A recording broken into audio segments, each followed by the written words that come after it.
Hoje eu estou com a incumbência de compartilhar uma palavra que ela aconteceu no contexto da palavra que eu preguei semana passada. Mas semana passada eu preguei já o finalmente. Agora eu vou pregar antes de acontecer aquilo, o que aconteceu com Elias, tá bom? Estava tendo uma economia escassa na terra, alguém se identifica? Estava faltando dinheiro, estava faltando comida, estava faltando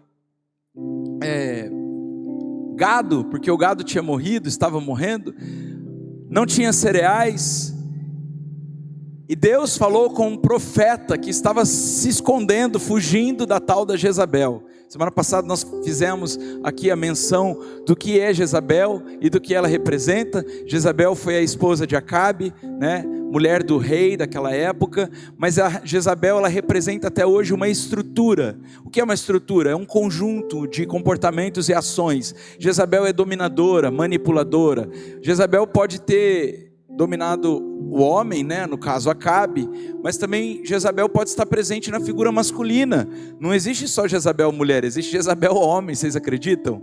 Existe homem Jezabel, que trabalha na manipulação, que trabalha com mentira, que trabalha com o orgulho como uma forma de defesa, que trabalha com egocentrismo. Hoje até Deus me deu uma frase que eu até postei e eu quero compartilhar com vocês. Deus não chamou a gente para ser centrado em nós mesmos, Ele chamou a gente para ser centrado nele. Ele é o centro. Então assim, sabe, desencana, nem tudo é contra você. Essa coisa de achar que tudo é contra você, você pode estar muito enganado, pode estar supondo coisas e viajando na maionese, sabe, perdendo a esperança de dias melhores, perdendo a esperança de que Deus te protege ainda que seja contra você, perdendo a fé de que o melhor está por vir e nada que você possa fazer vai evitar o melhor de Deus que está por vir, e nada que você possa deixar de fazer vai evitar o melhor de Deus que está por vir. Deixa eu dizer uma coisa para vocês, nem tudo é contra você. Você não é o centro. Graças a Deus nós temos um rei no universo, e não é você e nem eu. Ele é todo poderoso, Ele sabe todas as coisas, Ele está em todos os lugares, Ele consegue medir a intenção do nosso coração, e Ele consegue nos julgar retamente. Esse tem sido um exercício para o meu pastorado. Sabe o que eu tenho feito? Eu tenho julgado as pessoas a partir de Jesus. Ou seja, eu não tenho julgado, porque cada um só pode ser responsável pelas suas próprias escolhas. Eu não posso me responsabilizar pelas escolhas das pessoas. Eu posso dar visão, orientação, mas eu nunca vou poder escolher por você, meu amado irmão, minha amada irmã. A escolha é sua. Quer ser abençoado? A escolha é sua.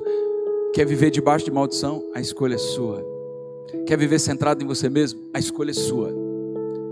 Quer viver centrado em Deus? A escolha é sua.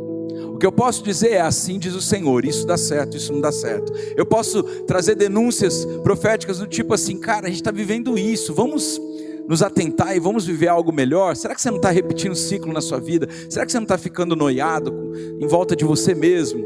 Né? Eu posso fazer isso, e hoje eu quero trazer mais uma revelação a partir da palavra de Deus, mas sem nenhum julgamento, a não ser o próprio do Senhor, porque a palavra de Deus diz que o Senhor é tardio em irar-se. O Senhor é tardio em irar-se. Eu sei que a nossa ira, a nossa justiça própria, ela quer resolver na hora. Ela quer resolver do nosso jeito. Ah, então matou a mim, eu mato a você, né? Me ofendeu, eu ofendo a você. Ah, machucou meu filho, eu machuco o seu. Mas essa não é a realidade do céu. Deus é tardio em irar-se. Ele é rico em amor e misericórdia. E quando nós confiamos que a justiça vem de Deus, e a justiça é para ímpios, e é Deus quem julga quem é ímpio e quem não é, porque todos nós temos pecado. Ninguém aqui pode dizer que nunca pecou. Destituídos fomos da graça de Deus, mas Ele é fiel e justo para nos perdoar, e através de Jesus, esse nome a quem nós glorificamos aqui agora há pouco, é através dele que nós podemos entrar no lugar santo, é através dele que nós somos perdoados, é através dele que somos justificados, é por causa dele que podemos orar e abater principados e potestades, é por causa dele que avançamos em territórios que jamais outrora poderíamos avançar, é por causa dele que encontramos influência que jamais teríamos em nós mesmos, é por causa dele que fechamos contratos, é por causa dele que abrimos portas, é por causa dele que temos habilidade e saúde para governar, é por causa dele que temos capacidade de produzir riquezas, é por causa dele que nós respiramos e existimos e escolhemos estar aqui, é por causa dele, não é por causa da gente. Até mesmo o bem que nós fazemos vem dele. Se amamos, é porque Ele nos amou primeiro. Nada está centrado em nós. Então nessa noite, na autoridade do nome de Jesus, como pastor dessa casa e profeta dessa cidade, eu declaro que a igreja Farol e a igreja de Cristo nessa cidade não será autocentrada, centrada em si mesma, pregando o evangelho de coaching, coisas confortáveis, coisas que não promovem o evangelho da paz, o capacete da salvação, a couraça da justiça e o poder de Deus para destruir as obras do diabo, o poder de Deus para destruir macumbaria, feitiçaria e toda a obra das trevas, o poder de Deus que confunde o mágico, aquele que estava fazendo milagres entre aspas no nome do Senhor, e quando o apóstolo Paulo chega e diz assim: não mais, eu te desmascaro, você não está operando no poder de Deus. É esse poder que eu quero como igreja, é esse poder que eu declaro que essa igreja dessa cidade terá. Nós não seremos vítimas de evangelho confortável, não seremos vítimas de um evangelho que não se submete a Cristo, não seremos vítimas daquilo que agrada a nossa alma, mas que não altera nada o estado espiritual de ninguém, que não restaura vidas, que não muda pessoas, que não traz esperança, que não quebra o poder da idolatria, que não traz o orgulho à tona. Nessa noite eu profetizo sobre essa cidade um avivamento, e que as igrejas que estão alinhadas a essa palavra, elas recebam milhares e milhares de vidas, e nós nos alinhamos a essa palavra, porque declaramos que os espaços ainda existem, para que o Senhor preencha com a glória dEle, e traga do norte e do sul, do leste e do oeste, como Ele tem feito, e traga um movimento espiritual tão forte, grande e poderoso, que nós vamos ficar espantados com o que Ele vai fazer.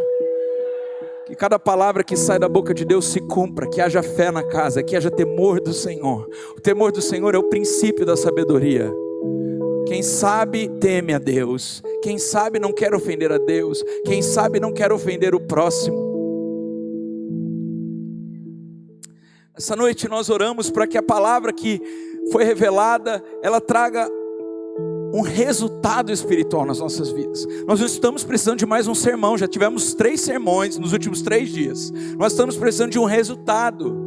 É um resultado que não é um resultado imediato, mas é o resultado que vem de dentro para fora. É o fruto do Espírito trabalhando dentro de nós, construindo esse processo que vai gerar frutos. Deixa eu dizer uma coisa: se você permanecer no Senhor, não tem como, você vai dar certo. Olha para mim, se você permanecer no Senhor, não tem como, você vai dar certo. Ainda que dê errado por um tempo, você vai dar certo. Se você vencer a barreira do confortável, a barreira da utilidade, do utilitarismo, se você vencer a barreira daquilo que você gostaria de fazer, mas submeter ao Senhor aquilo que você quer fazer, você vai colher testemunhos. Nós estamos com testemunhos nessa noite, nessa casa, aleluia. Nós estamos com testemunhos. Testemunhos edificam nossa fé, porque provam que quando nós estamos firmes no propósito de Deus, não tem como a gente dar errado.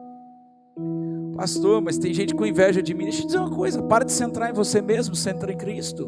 A inveja só pode te fazer um mal, você dá atenção a ela. Se você não der atenção a ela, praga nenhuma chegará à sua tenda. Assim diz o Senhor: ainda que caia o meu ao teu lado, 10 mil à tua direita, praga nenhuma chegará à tua tenda.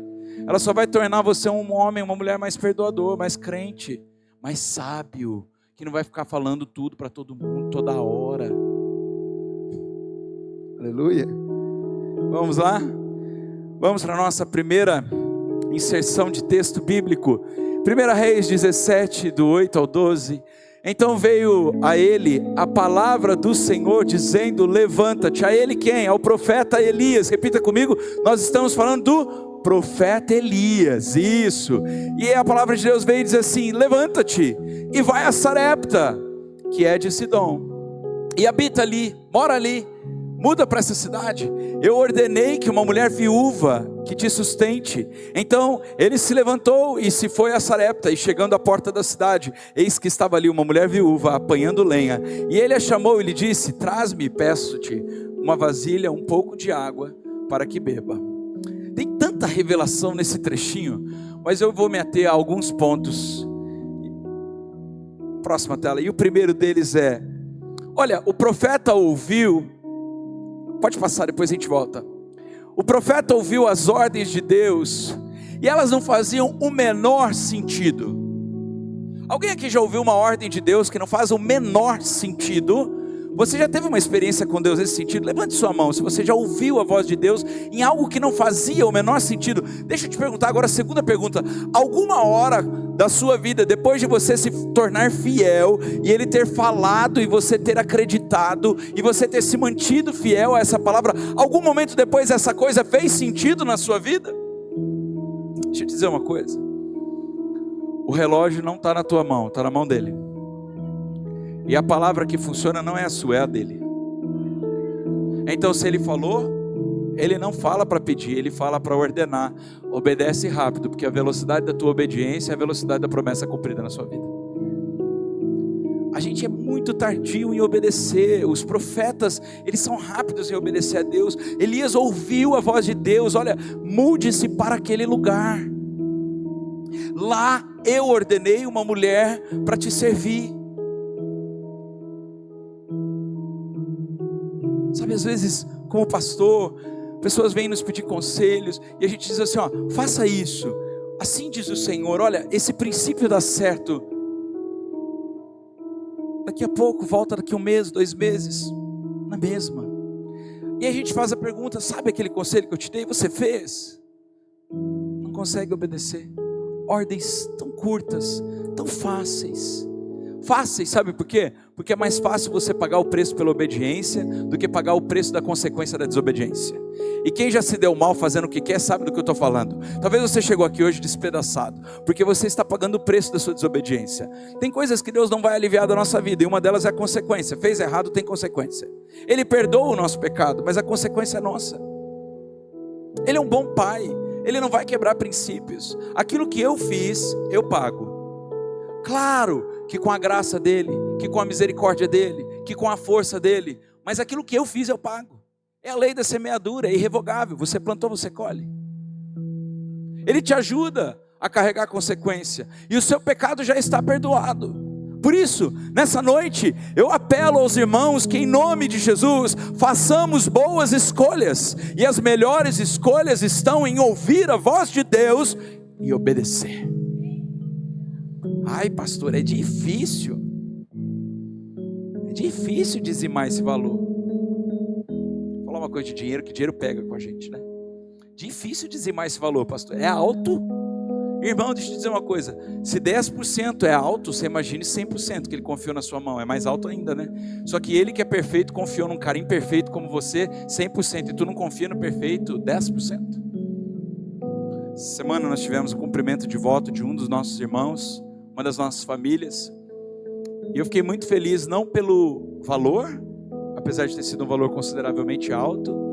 Eu não fiquei feliz porque isso vai sanar alguma necessidade da igreja, mas eu fiquei feliz porque é um princípio estabelecido, é um princípio cumprido, é uma terra de prosperidade. E a prosperidade, ela faz assim, ó, ela começa, e quando ela começa, ela vira um ciclo virtuoso. Eles começaram a girar a roda do vicioso para o virtuoso. Sabe quando você está indo de ré e de repente você começa a ir de frente? Sabe quando você sai da dívida e começa a ter dividendos? Sabe quando você sai do ciclo vicioso e começa a virar virtuoso? É isso que Deus quer fazer na sua vida, mas Ele não faz isso de qualquer jeito, tem que ter obediência. Ele falou, ouve e obedece. Ainda que pareça difícil, é mais fácil lidar com a obediência do que com a consequência da desobediência. Uma salva de palmas para Jesus por essa palavra, porque essa palavra muda a nossa vida. Ela não é a palavra mais legal do mundo, mas ela é a palavra que funciona. Volta lá no versículo, por gentileza. Indo a viúva, né? Indo ela buscar, chamou e disse, o profeta diz assim, ó, não é só mais água que eu quero, agora também eu quero um pouquinho de pão. Aí você já está pensando assim, que profeta folgado. Ele não podia ter pedido tudo de uma vez, acho que o impacto seria menor, né? A mulher já está sem comida, está sem água, porque fazia muito tempo que não chovia na terra. Água era um artigo de luxo. Ela já tinha obedecido a voz de Deus através do profeta, e já estava com boa vontade, indo buscar água. E aí o profeta falou assim, excuse me, eu esqueci uma coisinha, calma aí, eu também quero um pedacinho de pão. Meu irmão, eu tenho certeza que se você estiver assistindo Netflix com a sua esposa, os dois no quarto, acabou a pipoca, aí ela fala assim para você, vai buscar pipoca, amor? Aí você fala assim, tá bom, amor, não quero, mas vou, né? Tô indo, vou lá, busco a pipoca. Quando você está no meio do caminho, ela fala assim, vem cá. Aí você vai, não esquece de trazer um copinho de coca também. Você já fica irritado, tendo coca, tendo pipoca à vontade. Você imagina essa mulher que estava sem nada. É para acabar, meu irmão. E ela assim, traz um bocado de pão na tua mão, porém ela disse, pelo amor de Deus, vive o Senhor, é um juramento, isso é tipo assim, ó, eu juro, não tem nada para comer em casa, eu juro, vive o Senhor, o teu Deus, que nem bolo eu tenho, senão um pouquinho de farinha numa panela, e um pouquinho de azeite numa botija, e aí eu já peguei os 2 cavacos aqui, um pedacinho de carvão, eu vou preparar para mim e para o meu filho, e aí eu vou comer e depois eu vou morrer. Você percebe que o coração dessa mulher está adoecido, gente. Ele não está falando com uma mulher que acabou de voltar do Taust. Ele não está falando com uma mulher que acabou de voltar do Atacadão, que o Vale renovou, né? Foi lá e fez a compra, né? Não. Ele está falando com uma mulher que há anos vive em desgraça, que ela tem um filho para criar sozinha, porque ela é viúva. O marido já se foi, e o marido nesta época era uma figura do próprio Deus na terra. Na cultura judaica e oriental, o homem tem um papel quase que de Deus na terra, até hoje.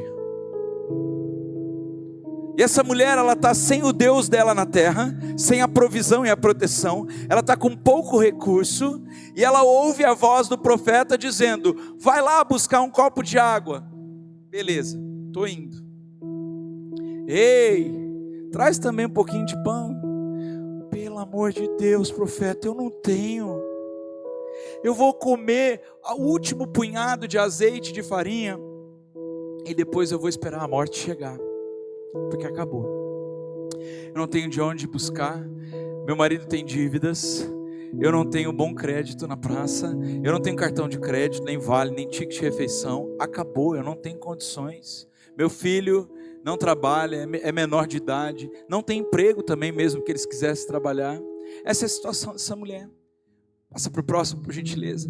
Mas ela e o profeta, não, por gentileza, aquele que tem 1 e 2, isso. O profeta e a mulher estão debaixo de uma lei universal de Deus, e a lei do ouça as ordens e execute-as. Ordens de Deus não foram feitas para serem questionadas.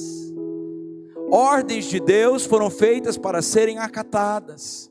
E por mais que isso não seja gostoso de ouvir, é isso que dá certo. Ninguém gosta de uma ordem hoje em dia. No mundo de hoje, a ordem pode se tornar até abuso moral.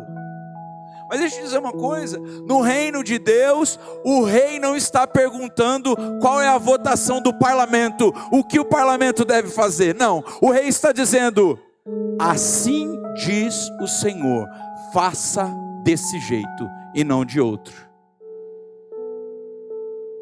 As ordens precisam ser entendidas, mas principalmente obedecidas. Aliás, elas não precisam ser entendidas, mas elas precisam ser obedecidas. Tem horas que a gente não entende o que Deus está falando. Tem horas que a gente não entende o que Ele está fazendo. Tem horas que a gente não entende por que Ele está pedindo para a gente chegar no nosso limite emocional, no nosso limite físico, no nosso limite financeiro, no nosso limite de graça com o outro, de perdão com o outro. Você chegou aqui hoje assim, será? No limite com alguém? Sabe quando você vê alguém que... Alguém é noja do outro? Não, é tudo crente, 100% santo. Ninguém fica com raiva de ninguém aqui. Oh glória, eu estou na igreja que vai ser aleluiada, não vai nem esperar Jesus voltar, já vai subir antes dele voltar mesmo. É gente que tem ranço, já ouviu essa palavra? Ranço. Ainda bem que a igreja é grande, né, irmãos? Se o irmão aponta ali, você já voa para o outro lado, tem 3 saídas.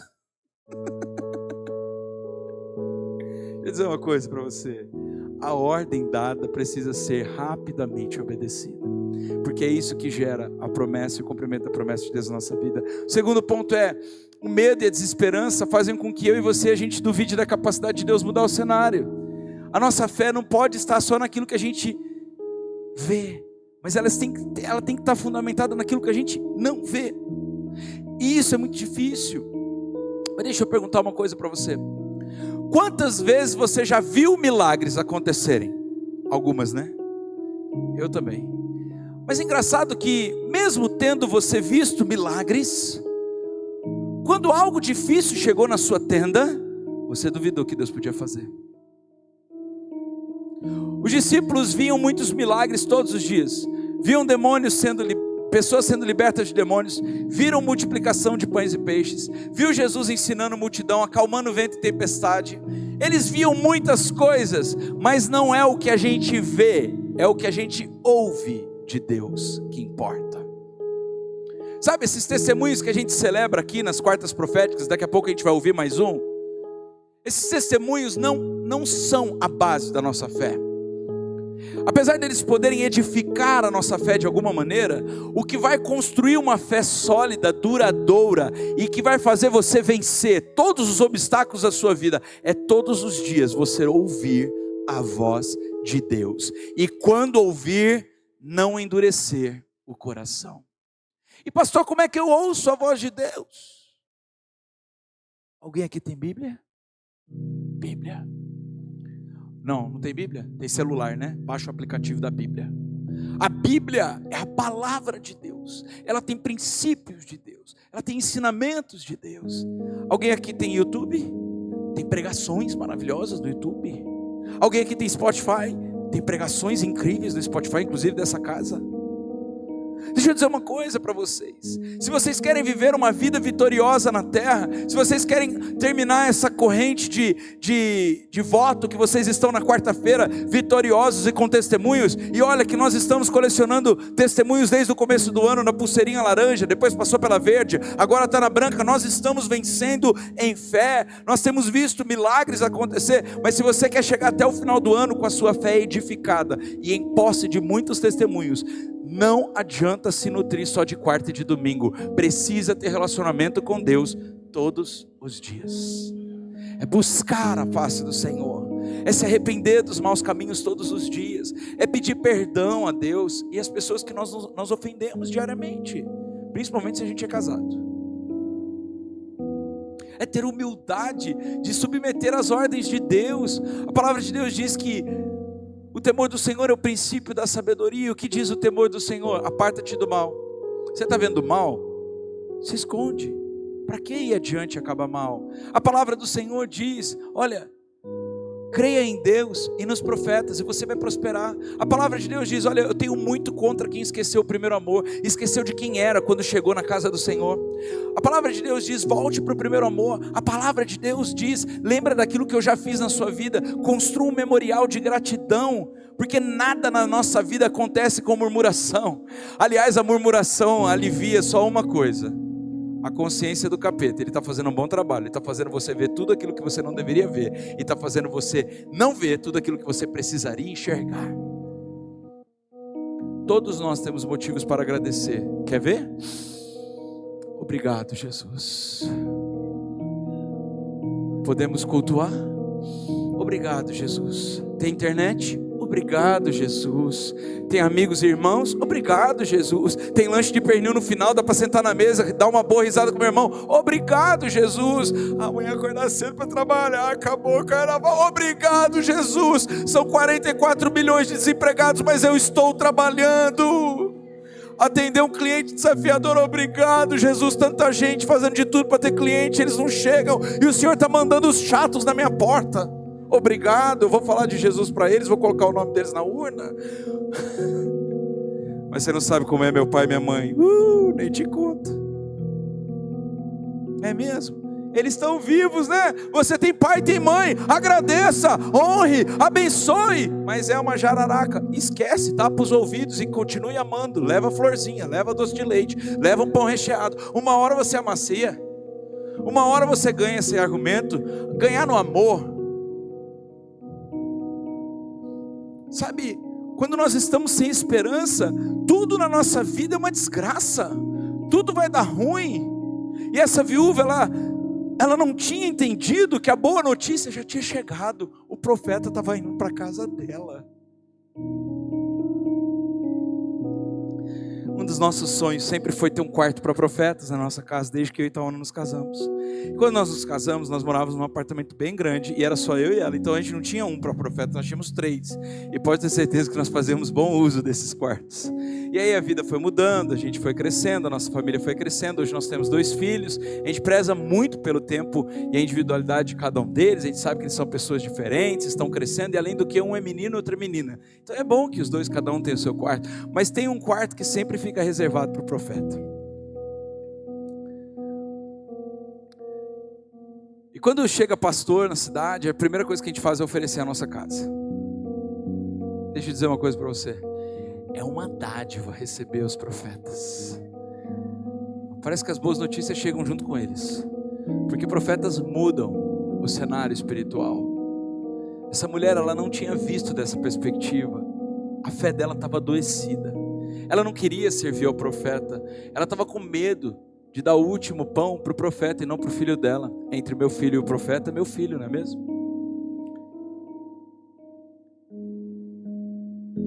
Ela não percebeu que a boa notícia já tinha chegado.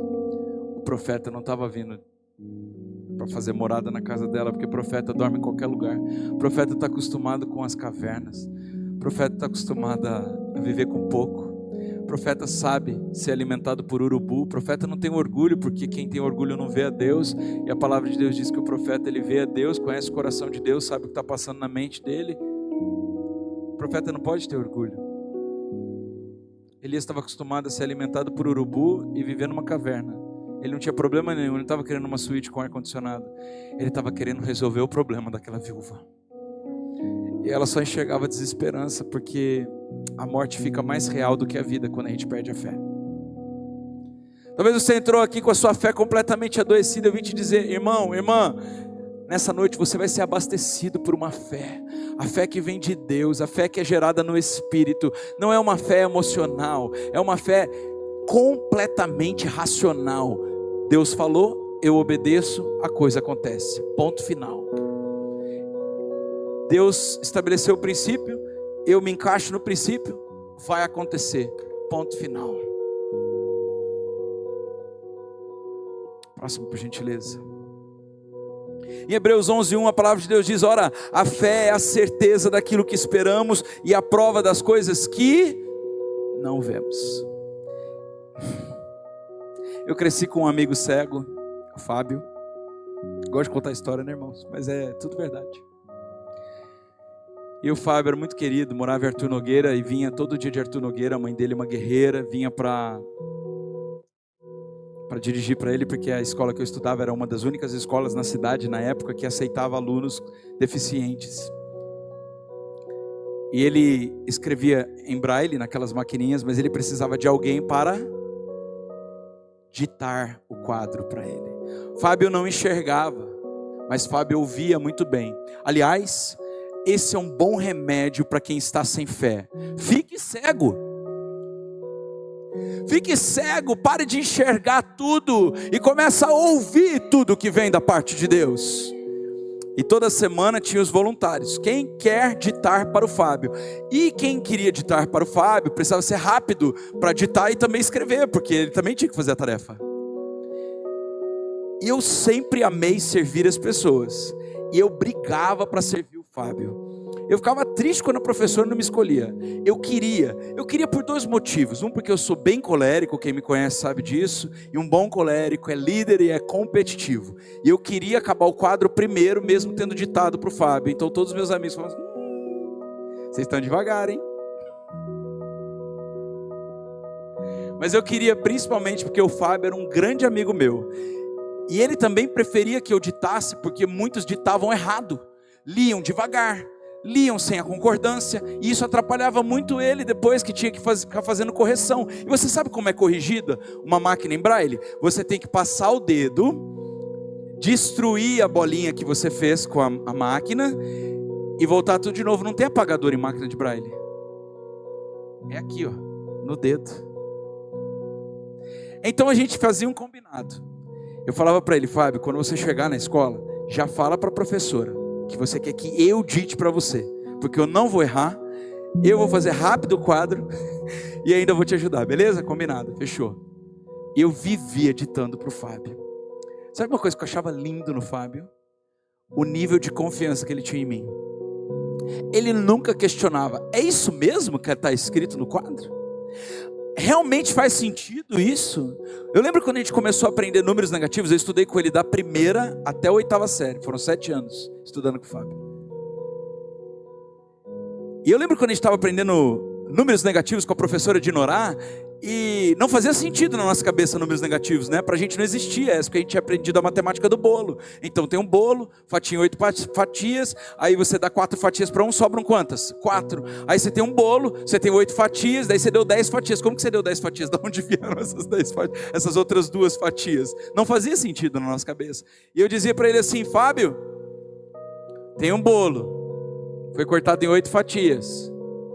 Tinha 10 alunos na classe. Os 10 comeram um pedaço de bolo. Ele, como Jonatas? Não, ele não falava isso. Ele só digitava. 2 negativo. 2 negativo. E eu ficava: meu Deus, 2 negativo. Que besteira que eu estou falando para o Fábio. 2 negativo. Como assim? Um bolo tem 8 pedaços. Como vai servir 10 pessoas? Estão me entendendo, gente? Deus está falando assim, ó. Eu tenho um bolo. Tem 8 pedaços. Deu os 8 para o profeta. Vai sobrar mais 8 para você. E você fala: como? Só que se você é um crente, você diz assim: aleluia, obrigado Deus pela oportunidade de servir o profeta. A fé é a certeza daquilo que esperamos, não daquilo que vemos. A gente espera que a palavra de Deus vá se cumprir. Certezas não são circunstâncias. Certezas são promessas. Promessas baseadas no caráter de Deus. Se o Fábio podia confiar em mim, pode ter certeza que você pode confiar em Deus. Opa! Se o Fábio confiava em mim, você pode confiar em Deus. Ele é homem que não mente, filho do homem que não se arrepende. Ele zela e vela por cumprir a sua palavra. Se ele prometeu, ele vai cumprir. Não tem dia mais cedo e nem dia mais tarde. Deus não chega atrasado. Vamos lá, sou casado com a Tauana, preciso cantar. Jesus, plano melhor. Bispa Sônia. Vamos lembrar? Plano melhor. Mas está demorando muito, pastor. Nunca chega atrasado. Sua hora é perfeita. Sua maneira a mais linda. E eu me lembro que a Bispa Sônia escreveu essa canção com o filho dela na UTI.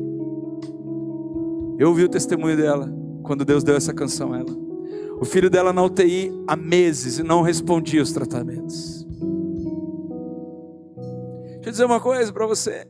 Uma fé forte não é forte porque tem circunstâncias favoráveis. Ela é forte porque ela decidiu acreditar na palavra de Deus mais do que nas circunstâncias. Vamos lá. E Elias lhe disse: não temas, vai e faz conforme a tua palavra, porém faze disso primeiro para mim um bolo pequeno, e traze-mo para fora, depois farás para ti e para o teu filho. Você que está me ouvindo em casa, deixa eu te dizer uma coisa. Se Deus disse que primeiro é para ele, não deixe ele para segundo. O profeta podia ser taxado de egoísta, não é mesmo? Que profeta egoísta? Como eu disse para vocês, vamos lembrar o caráter do profeta. O profeta tem problema com mesas fartas.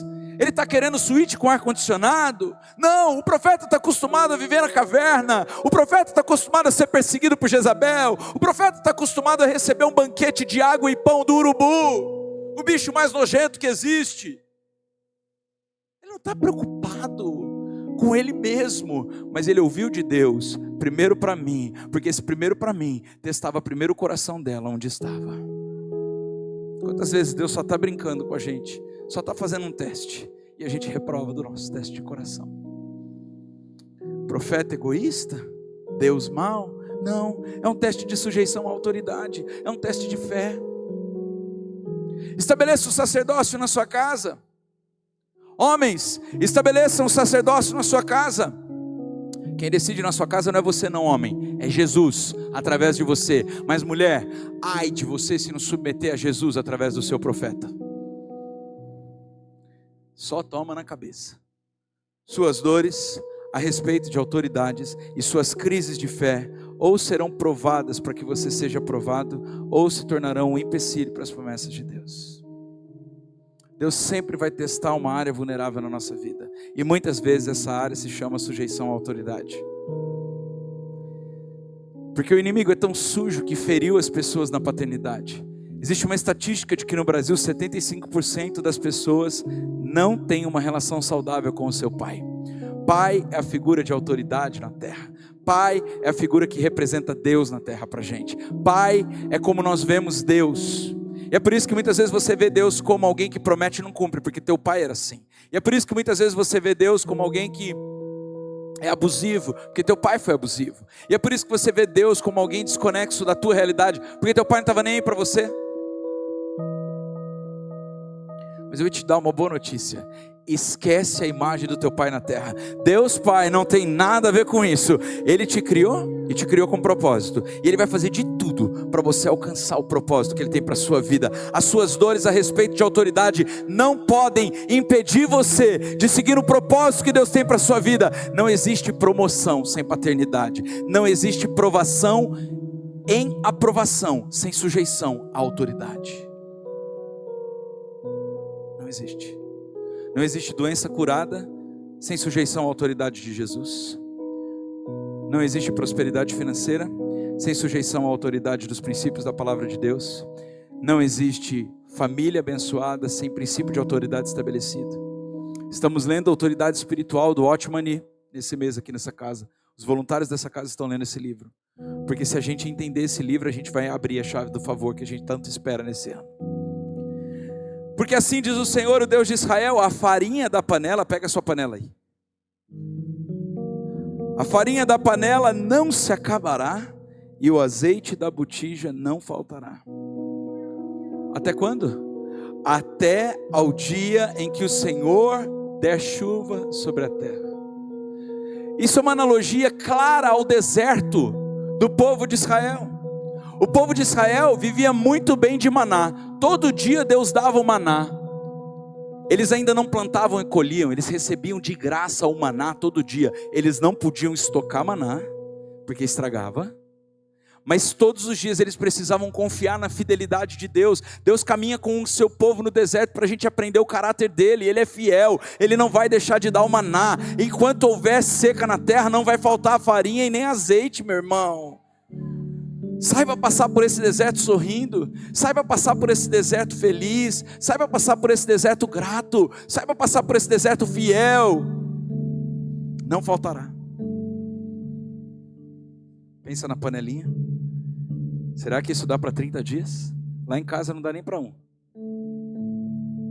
Será que isso aqui dá para um mês? Não tem nem notícia de nuvem no céu, não tem nem notícia de chuva chegando. A mulher do tempo nem falou nada de chuva, faz tempo que não chove.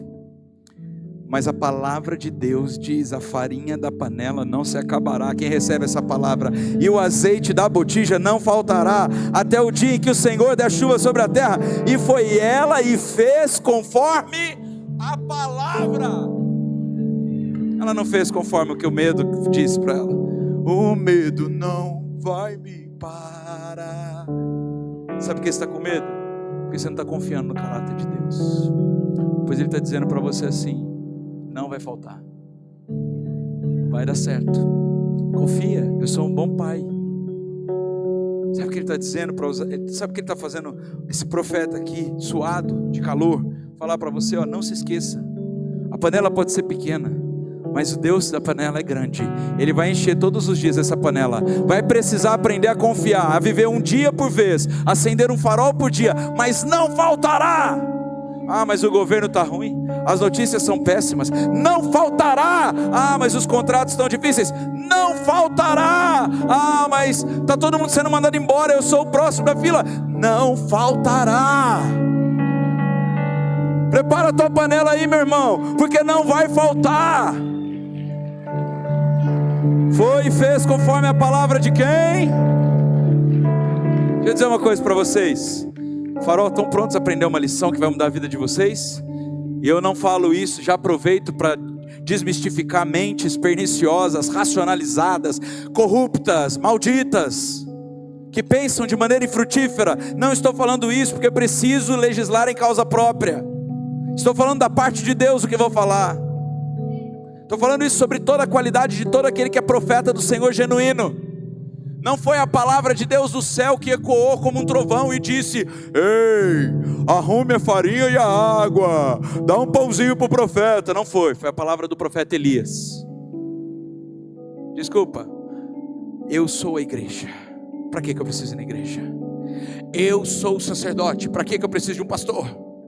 Eu sou alguém que lê as escrituras. Para que eu preciso de alguém para me orientar nas escrituras? Orgulho, orgulho e orgulho, distante da palavra de Deus, em sujeição à autoridade de Deus. Ele não falou com a viúva e ele poderia, através de um trovão, de um raio, de uma voz ecoando do céu. Ele usou um cara chamado Elias, esquisito pra caramba, que fazia tempo que estava vivendo na caverna, sendo alimentado por urubu. Pode ter certeza que eu estou menos esquisito que Elias.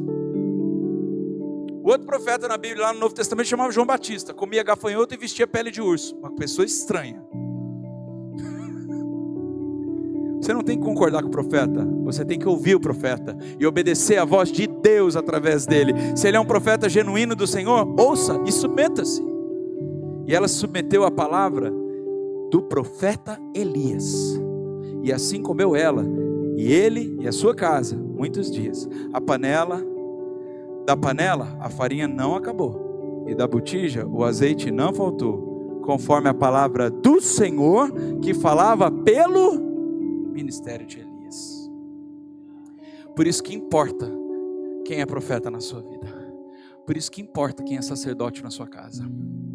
Por isso que importa com quem você anda. Por isso que importa o lugar que você planta suas sementes. Por isso que importa. Porque Deus não faz nada na terra sem antes consultar os seus profetas. E não é uma consulta de opinião. Ele não está querendo a minha opinião como profeta. É uma consulta de formação de opinião. Vai ser assim, meu filho. Fala para a igreja isso. Vai ser assim, meu filho. Dá esse livro para a igreja ler. Eles estão precisando desse antídoto. Vai ser assim, meu filho. Eu vou fazer de um jeito que eles não vão entender. Vai ser assim, meu filho. Do dia para a noite eu vou destravar essa internet. Vocês não vão botar R$1 e vai começar a viralizar esses vídeos. Vai ser assim, meu filho. Vocês queriam só um lugar para reformar. Vocês nem terminaram outro. Eu já estou dando o desejo de ter o outro. Porque assim eu farei. Eu darei o outro lugar também. Nessa rua vai ter avivamento. Assim eu farei. Não vai ter lugar para quem chega. Quem chegar atrasado vai precisar ficar para fora assistindo pelo overflow. Assim diz o Senhor através do profeta. E mais uma vez, eu lembro a premissa que antes eu comecei a dizer, porque eu sou uma pessoa inteligente e sei como vocês pensam. Eu não estou legislando em causa própria, eu não estou precisando da sua sujeição para eu me sentir melhor, muito pelo contrário, eu estou bem resolvido pra caramba, graças a Deus. Eu sou amado pela minha esposa e meus filhos. Eu chego em casa, minha filha me abraça, me beija, meu filho também, e diz que eu sou o melhor pai do mundo. É isso que eu quero ser para eles. Aprendi a plantar na vida das pessoas sem esperar retribuição. Aprendi a construir uma igreja sem criar expectativas em homens. E aprendi que gente vem e vai, mas as promessas e as palavras de Deus permanecem para sempre. Aprendi que se eu me manter firme e fiel, receberei a coroa da vida, e aqui na terra também serei recompensado. Aprendi que meu salário não vem de homens, vem do Senhor. E aprendi que eu não preciso viver da obra. Eu posso trabalhar e posso construir minhas tendas. E ainda que eu tenha que viver da obra, nunca será do dinheiro que você planta, e sim do dinheiro que Deus dá para você plantar.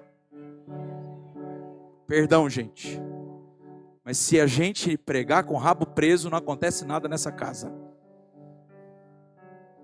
Se a gente tiver medo de anunciar que assim diz o Senhor, primeiro a palavra, depois o cumprimento, primeiro a obediência, depois as respostas. Então, Farol, nessa noite, se você optou viver por fé, coma da palavra de Deus.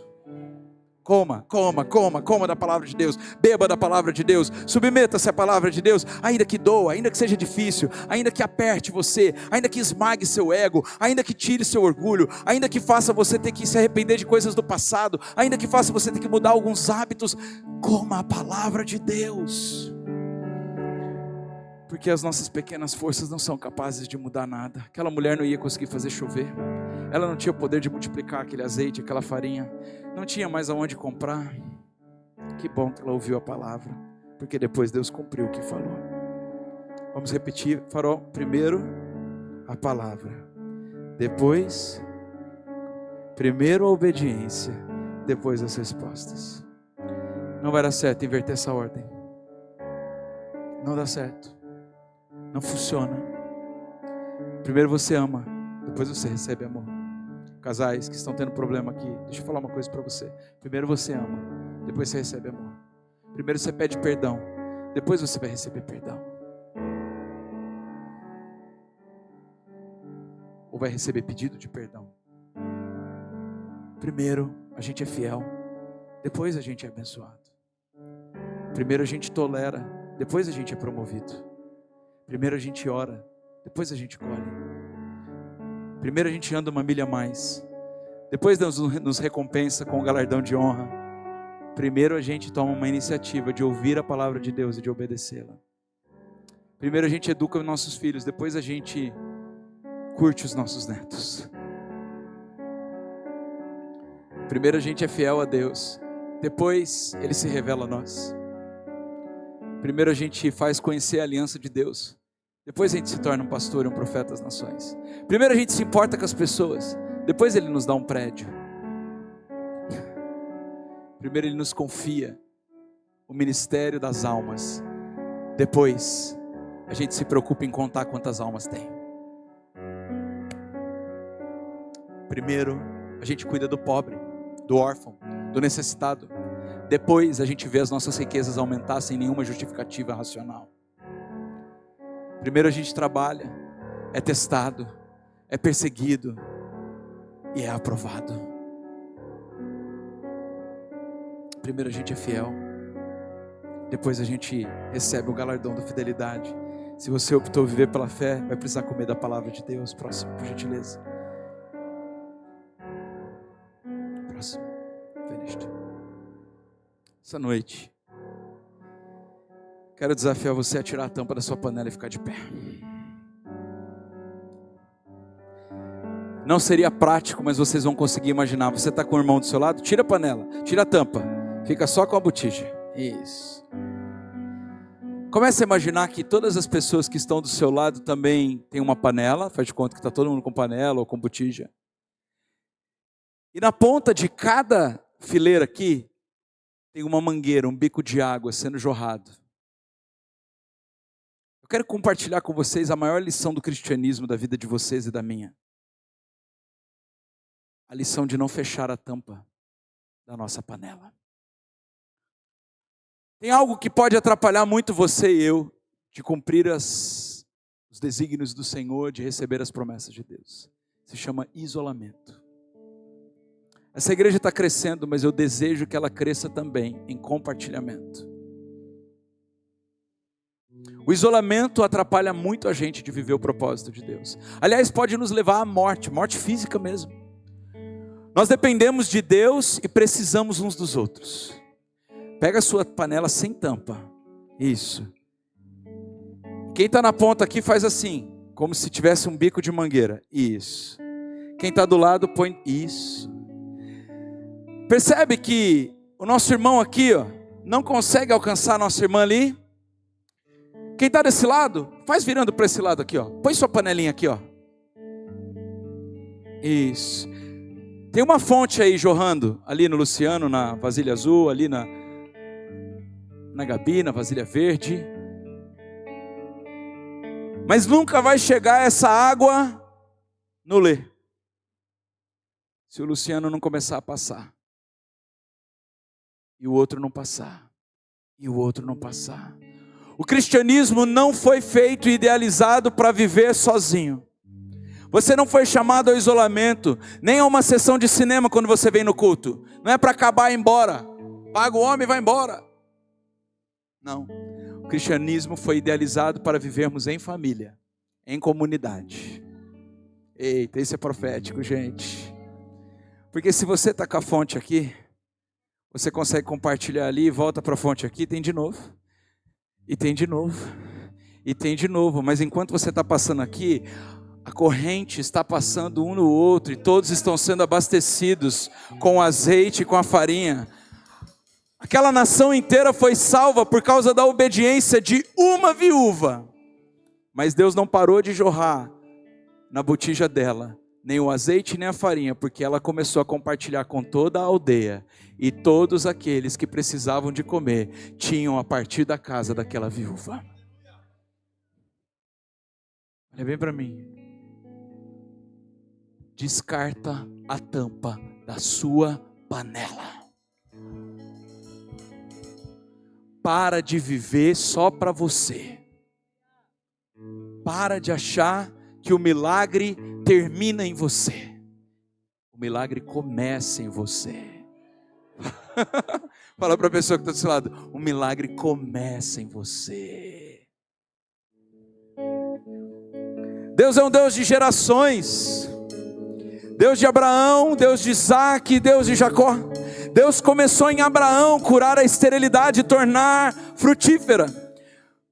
Eu creio num alinhamento geracional aqui nessa noite. Eu sinto no meu espírito um alinhamento geracional aqui nessa noite. A palavra de Deus diz que o avivamento vem quando os pais voltam-se para os filhos e os filhos voltam-se para os pais. A tampa está aberta. A panela vai jorrando. Não importa o que o seu pai e sua mãe te fez ou te faz. E é por isso que nesse ano na casa nós vamos batizar famílias inteiras. É por isso que culto passado, uma querida irmã conheceu Jesus junto com a mãe dela. Ela tem a mesma data de nascimento espiritual da mãe. É por isso que nós vamos realinhar gerações e multiplicar o milagre que começa no cabeça, Jesus, passa pelo nosso sacerdócio e atinge toda a nossa família. Diga assim: eu e minha casa serviremos ao Senhor. Eu e minha casa serviremos ao Senhor. Repita o tema comigo. Abre a tampa. Não faltará. Deus estava ensinando aquela viúva a abrir a tampa para o profeta. E foi só a atitude dela de obediência acontecer, que não faltou nunca mais na casa dela. Mas ela aprendeu rápido a lição, porque depois parou de faltar também na aldeia dela. Deus te trouxe aqui nessa noite não para resolver o seu problema, mas Ele te trouxe aqui porque resolvendo o seu problema, você vai resolver o problema de alguém. Deus não te trouxe aqui porque você é mais crente que todo mundo. Isso quem prega é a religiosidade. Não, nós pregamos que somos completamente dependentes da fonte que é Jesus. E da mesma forma como um dia fomos alcançados pela esperança de Jesus, nós compartilhamos esse amor, nós compartilhamos essa fé. Pastor, quando eu vou voar, a aeromoça diz assim: em caso de despressurização da cabine, coloque primeiro a máscara em você, para depois colocar a máscara no seu filho. Me perdoe, essa aeromoça vai passar comigo, porque se eu estiver voando do lado do meu filho, eu coloco primeiro o meu filho. Mas pastor, tem uma lógica racional. Eu duvido que não tem um pai que fica 2, 3 minutos sem respirar para salvar a vida de um filho. Tem um fôlego de vida que vem do céu, não vem da nossa razão. Você está entendendo? Não espere ficar tudo bem na sua vida, está tudo ajeitado, está tudo resolvido para você começar a ajudar alguém a resolver a sua vida também.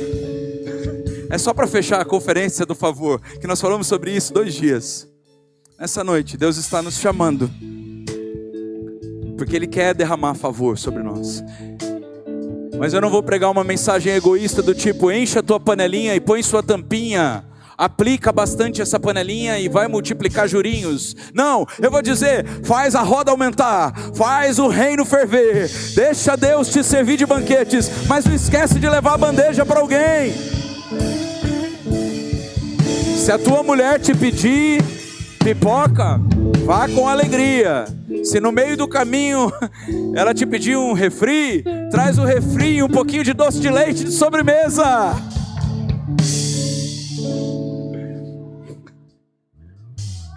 Jesus é lindo. Jesus é lindo. Jesus é lindo.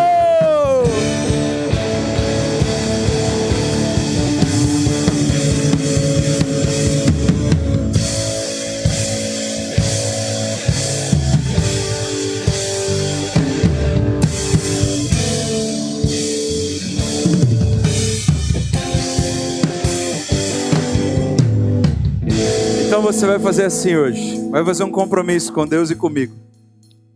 Senhor, me ajude a manter a fé na tua palavra e a manter a tampa da panela aberta.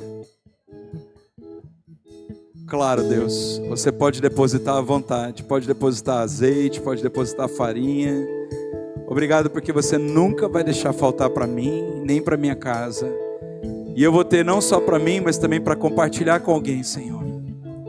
Muito obrigado, Deus, porque você nos deu o exemplo de generosidade.